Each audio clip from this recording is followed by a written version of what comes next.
Jeszcze raz witam serdecznie naszego wspaniałego gościa, premiera Grecji, przyjaciela Polski z wielu różnych powodów, także więzi rodzinne każą naszemu przyjacielowi myśleć serdecznie o Polsce. Drogi Kyriakosie, cieszę się bardzo, że wczoraj w czasie naszego spotkania z szefem Rady Europejskiej i z panią i panami premierami mogliśmy rozmawiać o przyszłości, najbliższej przyszłości Europy.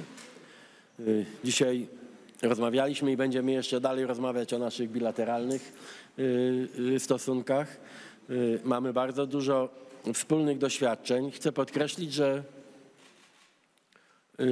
z różnych powodów, bliskości poglądów, temperamentów, nasza współpraca układa się z premierem Mitsotakisem naprawdę rewelacyjnie. Możemy zawsze na siebie liczyć i to ma bardzo duże znaczenie, biorąc pod uwagę znaczenie Grecji w południowej części Europy i znaczenie Polski na wschodniej flance Europy. Będziemy starali się wpływać skutecznie na strategie europejskie dotyczące bezpieczeństwa Europy, dotyczące kwestii migracyjnej. Tu chcę podkreślić, o tym rozmawialiśmy dłuższy czas dzisiaj, że będziemy wymieniali się doświadczeniami i tymi praktycznymi doświadczeniami, jeśli chodzi o skuteczną ochronę granicy przed nielegalną migracją. Oba państwa mają poważny powód, żeby zajmować się problemem nielegalnej migracji. Te problemy są różne ze względu na geografię, sąsiedztwo, ale mamy podobny punkt widzenia z panem premierem Mitsotakisem i z państwem greckim, a to się sprowadza do tego jednego zdania. Europa i państwa członkowskie muszą skutecznie chronić swoje terytoria i muszą skutecznie kontrolować swoją granicę, tak aby polityka migracyjna nie była ogarnięta chaosem, bezładem i brakiem jakiejkolwiek kontroli. Bardzo dziękuję, drogi Kyriakosie, za tę gotowość do pełnej wymiany wzajemnych doświadczeń, tak aby Europa czuła się też bezpieczniejsza, zarówno od południowej, jak i wschodniej granicy. Mamy bardzo podobne stanowisko, chociaż bardzo różne tradycje i różne historyczne przywiązania, ale i Grecja, i Polska konsekwentnie wspiera Ukrainę od czasu napaści na Ukrainę przez Rosję. I bardzo doceniam właśnie przy wszystkich różnicach historycznych, kulturowych to, że znajdujemy wspólny język, jeśli chodzi o kształtowanie polityki europejskiej wobec Ukrainy. Jestem przekonany, że dzięki także naszej współpracy ta polityka europejska w tej kwestii będzie bardzo konsekwentna. Będziemy także współpracowali, to już od wielu miesięcy ta nasza współpraca trwa, nad ukształtowaniem tej nowej kompozycji politycznej w Unii Europejskiej po wyborach. Do tej pory nasza współpraca przyniosła naprawdę niezłe efekty. Jestem przekonany, że dzięki temu, że stanowimy naprawdę bardzo taki dobrze współpracujący duet, łatwiej nam będzie po wyborach do Parlamentu Europejskiego szybko pomóc w budowaniu nowej konstrukcji europejskiej. I mamy tutaj też wspólne poglądy, więc z całą pewnością będziemy pomocni w czasie tego procesu. Jeszcze raz bardzo było mi miło usłyszeć te ciepłe, właściwie gorące słowa ze strony premiera Mitsotakisa, jeśli chodzi o pomoc naszych strażaków w Grecji. Będziemy nad tym pracować, między innymi w czasie tej rozmowy po naszym spotkaniu z państwem. Z naszej strony będzie też minister spraw wewnętrznych i administracji uczestniczył w tym naszym roboczym lunchu i porozmawiamy o szczegółach, w jaki sposób z obustronną korzyścią będziemy mogli nadal pomagać Grecji w sytuacji, w której czasami się znajduje. No mówię o pożarach w czasie sezonu letniego. Jeszcze raz bardzo dziękuję. Drogi Kyriakosie, ta nasza współpraca daje mi dużo więcej wiary dzisiaj w że słowo bezpieczeństwo w Europie nie będzie sloganem i że ten bardzo pragmatyczny, racjonalny, zupełnie nieideologiczny sposób podejścia do kwestii związanych z szeroko pojętym bezpieczeństwem, to jest coś, co daje rękojmię Europie, że będziemy tutaj coraz sprawniejsi, coraz bardziej efektywni. Liczę bardzo na tę współpracę, czy to są formaty takie jak Trójmorze, czy nasze bilateralne relacje. Z całą pewnością znajdziemy zawsze sposób, żeby nie tylko uzgodnić stanowisko, ale żeby też wspólnie działać. Jeszcze raz dziękuję za Twoją wizytę, drogi przyjacielu. Drogi Donaldzie, po pierwsze chciałbym podziękować za te miłe słowa, za bardzo miłe powitanie mnie w Warszawie. Mam bardzo ważne powody polityczne, jak i osobiste, dlatego że jestem w Polsce. Jak Państwo wiedzą, moja żona jest w połowie Polką, więc wydaje mi się, że kiedy przyjeżdżam do Polski, to jest dla mnie coś znajomego, ponieważ mam tutaj więzi rodzinne. Natomiast z powodów politycznych to też mam swoje powody ku temu, żeby tutaj przyjeżdżać, więc bardzo się cieszę, że mogłem przybyć tutaj ponownie i mówić o naszych relacjach bilateralnych, mówić o wspólnych wyzwaniach, którym musimy stawić czoła.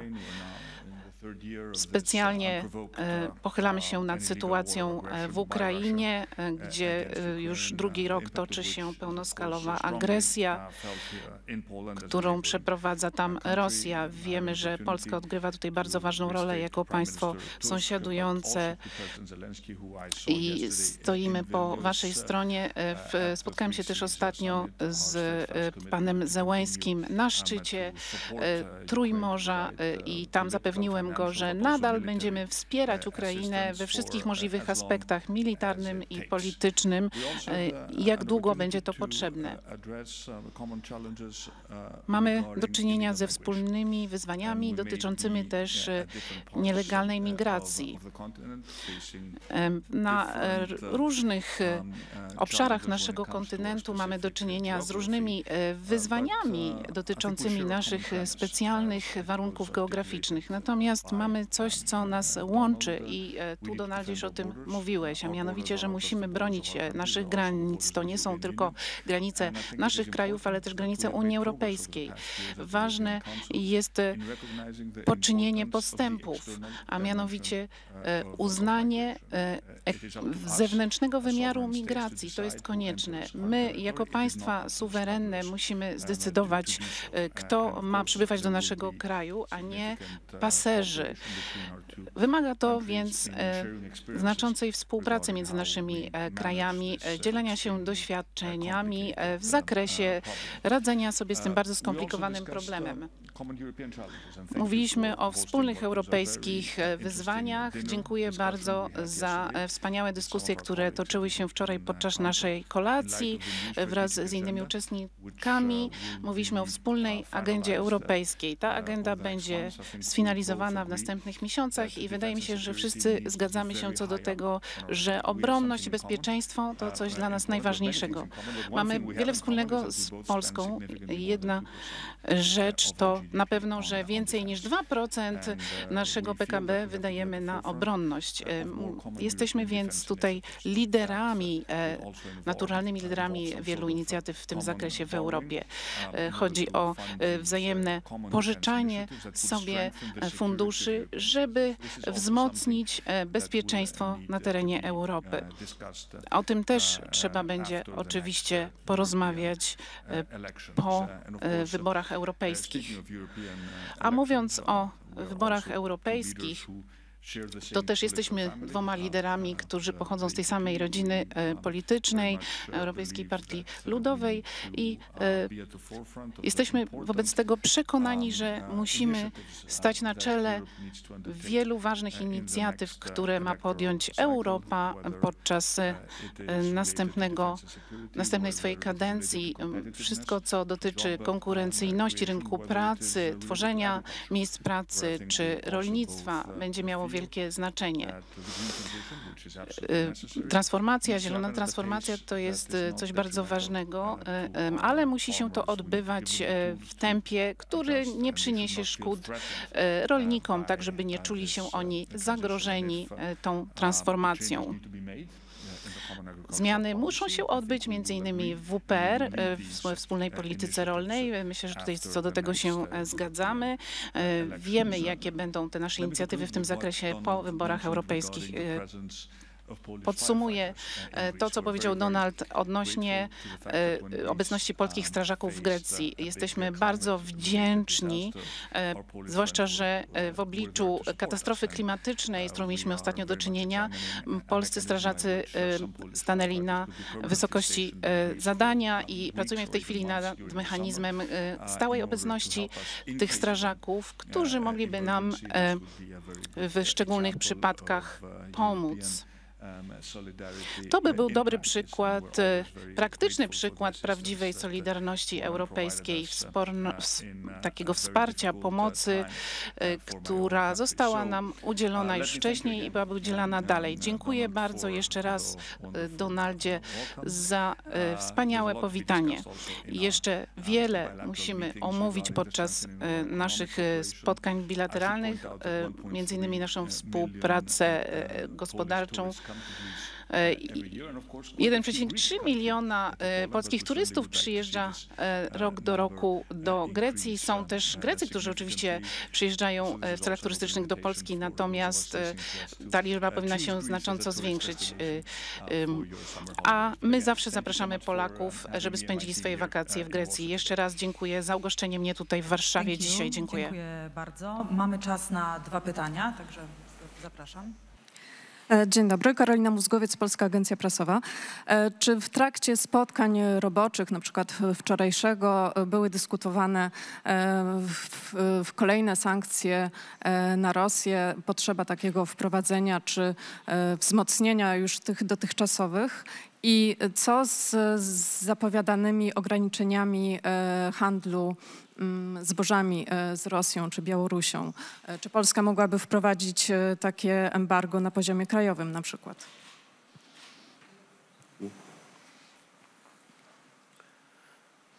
Cały czas toczą się rozmowy i akurat wczoraj przy stole, w którym siedzieliśmy w tej grupie 7 liderów, była właściwie zgoda co do tego, że należałoby na serio podjąć wysiłek użycia zamrożonych aktywów rosyjskich, nie tylko tak zwanych windfall profits, a więc nie tylko odsetek, tylko zasadniczego kapitału, jaki jest w dyspozycji państw Zachodu, rosyjskiego kapitału. Mówimy tutaj o gdzieś 250 do 300 miliardów euro w skali globu. I coraz więcej obywateli w Unii Europejskiej, płatników podatku, i to rozbrzmiewało przy stole w czasie tej dyskusji, mówi, dlaczego my mamy płacić koszty tej wojny i koszty agresji rosyjskiej, skoro do dyspozycji są rosyjskie pieniądze. To za te rosyjskie pieniądze powinniśmy odbudowywać Ukrainę i wspierać Ukrainę w jej defensywie. I dlatego wydaje się, że jesteśmy krok po kroku coraz bliżej decyzji, które powinny w większym stopniu, jeśli nie tak totalnie większym stopniu, umożliwić korzystanie z rosyjskich środków zamrożonych w bankach, nie tylko europejskich, bo to są też Stany Zjednoczone, Japonia. I to byłoby i sprawiedliwe, i bardzo, bardzo efektywne. Pojawia się temat, o tym będę też rozmawiał w poniedziałek z panią premier Danii, która będzie wizytowała w Warszawie, tak zwanej shadow fleet, czyli tej floty cieni, tych statków bez bandery, statków, które przewożą ropę rosyjską, ale nikt do końca nie wie tak naprawdę i nie jest w stanie tego udokumentować. Są to statki bardzo często o fatalnej kondycji. Chodzi o Bałtyk przede wszystkim, cieśniny duńskie i porty Bałtyku. Istnieje co najmniej jeden bardzo ważny powód, dla którego trzeba rozważyć zablokowanie tej floty cieni. A mówimy tutaj o 100, czasami więcej statków z ropą, to jest powód ekologiczny, ponieważ jest wystarczająco dużo prawdziwych powodów, dla których te statki nie powinny zostać dopuszczone do transportu na morzu i mam nadzieję, że w tej sprawie też szybko dojdziemy do porozumienia. Jeśli chodzi o zboże, my przyjęliśmy zasadę, która i tu też dziękuję za pełne zrozumienie dla tej idei, której celem było jak najszybsze podjęcie decyzji i praktyczniejsze wydaje się te 50% cło, które komisja może nałożyć, korzystając z tak zwanej zwykłej większości, czy kwalifikowanej większości, tak patrzę na moich pracowników, co będzie potrzebne, żeby nałożyć cło ostatecznie. Kwalifikowana większość czy zwykła większość? Kwalifikowana większość, ale to i tak lepiej niż pełna zgodność co do tego cła. 50% na zboża rosyjskie i białoruskie de facto eliminuje ich konkurencyjność i to powinno nam wystarczyć. Jeszcze jedna krótka reakcja dotycząca sankcji. Ogólne wnioski, a mianowicie dotychczas Unia Europejska była bardzo zjednoczona wokół idei sankcji. Może Rosja tego nie oczekiwała, kiedy zaatakowała Ukrainę w 2022 roku. Tutaj Rada Europejska i wszyscy członkowie odblokowali 50 dodatkowych miliardów euro dla Ukrainy, czy to jeśli chodzi o pomoc w ramach umów bilateralnych, jak i innych. Natomiast też uruchomiono cały szereg pakietów sankcji. Były one monitorowane. Oczywiście pochylamy się nad krajami, które omijały te sankcje i chciały pomagać Rosji, jej gospodarce, jej reżimowi. Dotyczy to też zamrożonych zasobów. Wspieramy te kwestie, żeby kapitał jako taki pochodzący z tych zamrożonych aktywów, żeby służył Ukrainie. Musimy być jednak pewni, że odbywa się to w sposób zgodny z prawem, żeby nie powodowało żadnych prawnych problemów w przyszłości.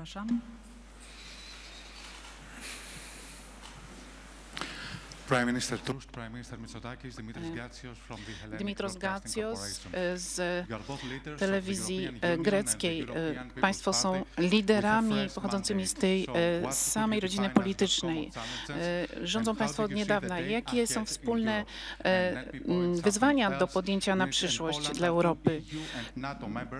Grecja i Europa są członkami zarówno Unii Europejskiej, jak i NATO. Wydajemy jako kraje bardzo dużo na obronność. Jak się Państwo pozycjonują, jeśli chodzi o wspólną produkcję broni i to pożyczanie sobie nawzajem w ramach tego procesu? Po pierwsze chciałbym powiedzieć, że rzeczywiście jesteśmy dwoma liderami, którzy chcą wprowadzić znaczące reformy w naszych krajach. To jest najważniejsze. To jest to, co nas głównie łączy. Rozmawialiśmy bardzo wiele o przyszłości naszej Unii Europejskiej opartej na wspólnej obronności. Nie mówiliśmy tylko o tym, jak poszczególne kraje powinny inwestować w obronność. My jako kraje wyprzedzamy cele nałożone przez NATO, natomiast powinniśmy też mieć swoje własne europejskie technologie, które będą wspierały realizację tych celów.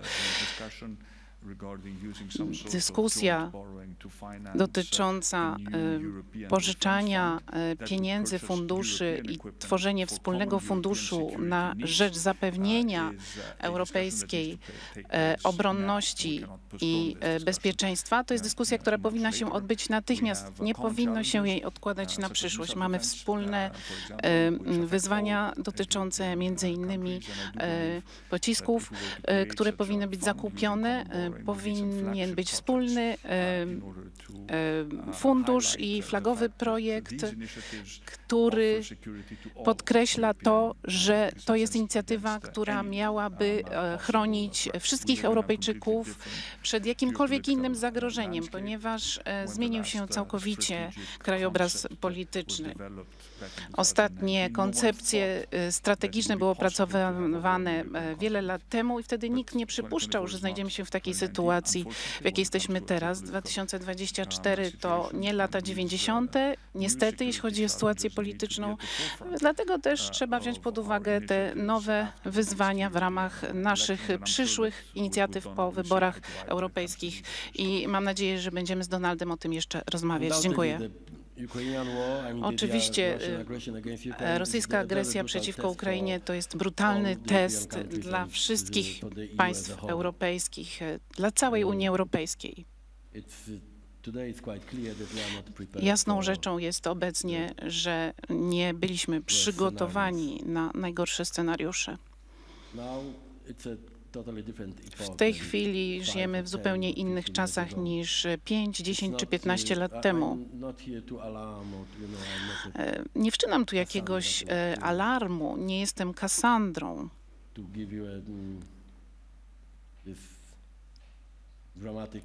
Nie chcę kreślić dramatycznych perspektyw na przyszłość, natomiast rzeczywistość jest taka, że mamy wojnę. Czasem w Polsce można usłyszeć, i to bliżej wschodniej granicy, te odgłosy wojny, uderzeń rakiet czy bomb. To jest tu i teraz, to nie jest jakaś abstrakcja.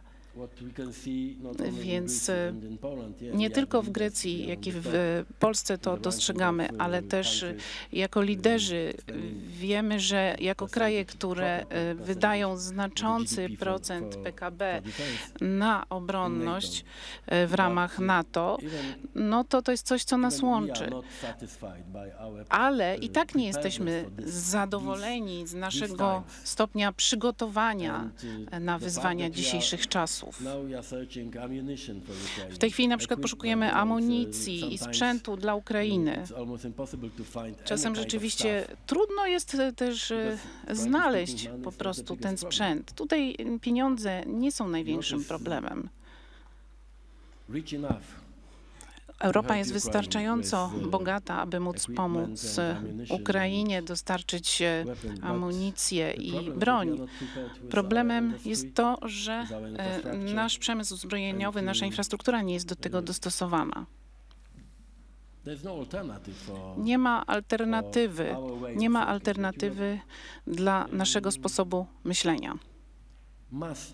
Europa musi stać się znaczącą siłą polityczną i militarną, jeśli chcemy się czuć bezpiecznie na naszym kontynencie.